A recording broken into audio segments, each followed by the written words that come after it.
अस्सलाम वालेकुम वरहमतुल्लाहि वबरकातुहू। आज का हमारा बयान बहुत ही खास बयान है जिसमें माँ और बेटे की परवरिश है, क्योंकि एक माँ ही वह हस्ती है जो बच्चे को इंसान बनाती है। माँ का मकाम तो इस्लाम में माँ का बहुत ऊंचा दर्जा है। एक सहाबी ने मोहम्मद सल्लल्लाहु अलैहि वसल्लम से पूछा, या रसूल अल्लाह, मेरे अच्छे बर्ताव का सबसे ज्यादा हकदार कौन है? तो आप सल्लल्लाहु अलैहि वसल्लम ने फरमाया, तुम्हारी माँ। उन्होंने फिर पूछा, यानी कि उस सहाबी ने फिर पूछा, तो आप सल्लल्लाहु अलैहि वसल्लम ने फरमाया, तुम्हारी माँ। फिर पूछा तो फरमाया, तुम्हारी माँ। चौथी बार फरमाया, तुम्हारा बाप। इससे पता चलता है कि माँ की अहमियत कितनी बड़ी है। माँ की कुर्बानी, यानी कि जब बच्चा माँ के पेट में होता है तो माँ 9 महीने तक दर्द सहती है, कभी कमजोरी, कभी तकलीफें, कभी रात भर नींद का ना आना, लेकिन माँ कभी शिकायत नहीं करती। कि माँ कभी किसी से शिकायत नहीं करती।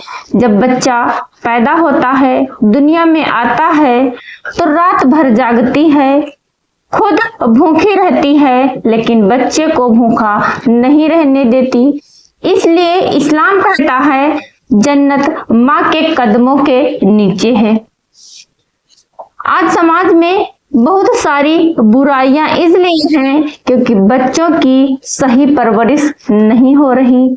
अगर माँ बेटे की सही परवरिश करे तो वही बेटा अच्छा इंसान बनता है, समाज के लिए रहमत बनता है, माँ बाप का सहारा बनता है।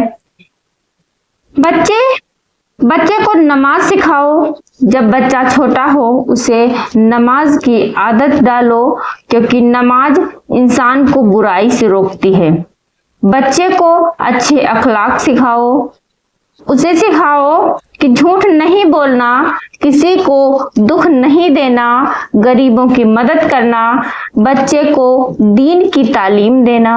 अगर माँ अपने बच्चे को कुरान, हदीस, इस्लामी अखलाक सिखाती है तो वह बच्चा पूरी जिंदगी नेक रहता है।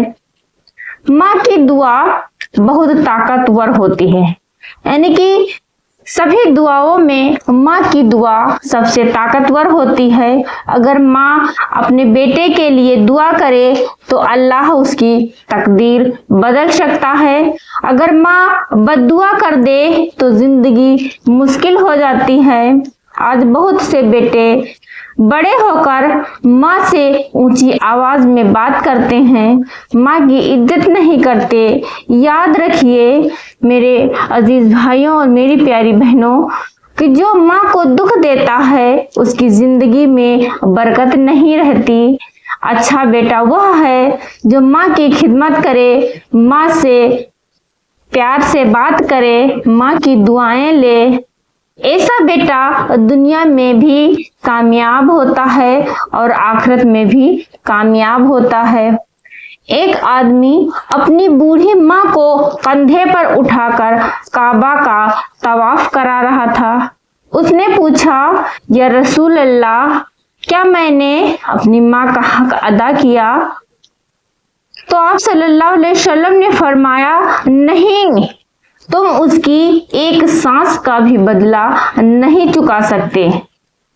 अगर आपकी माँ जिंदा है तो आप बहुत खुशकिस्मत हैं। आज ही माँ के हाथों को चूमो, माँ से माफी तलब करो, माँ की खिदमत करो, क्योंकि जब माँ दुनिया से चली जाती है तो फिर सारी जिंदगी पछतावा रह जाता है। इतिहास में कई ऐसे लोग हुए हैं जो अपनी माँ की दुआ से महान बने हैं। माँ अगर अपने बेटे को नेक बनाए, दीनदार बनाए, इंसानियत सिखाए तो वही बेटा समाज को बदल सकता है। आज से इरादा करो, माँ को कभी दुख नहीं देंगे, माँ की खिदमत करेंगे, माँ की दुआएं लेंगे, क्योंकि जिस घर में माँ खुश होती है वहाँ अल्लाह की रहमत बरसती है। अल्लाह हमें अपनी माँ बाप की खिदमत करने की तौफीक दे। अल्लाह हमारी माँओं को हिफाजत फरमाए और हमें उनका फरमाबरदार नेक बेटा बनाए। आमीन। कमेंट में आमीन ज़रूर लिखें।